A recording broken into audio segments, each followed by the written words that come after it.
Want to know how to open your game setting in KoinMaster? Well, no worries. In this video, I'm going to show you an easy step-by-step guide on how you can do it. It's super simple and under a minute, so let's get straight to it.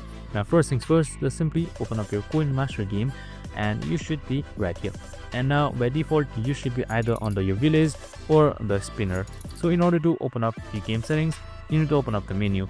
So on the top right side, you should see this 3 hamburger icon right here. This is the menu. So you can do something like that.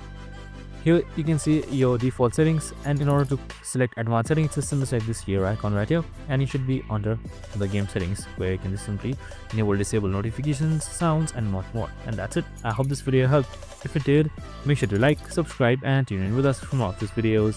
Have a good day and see you in the next one for similar videos.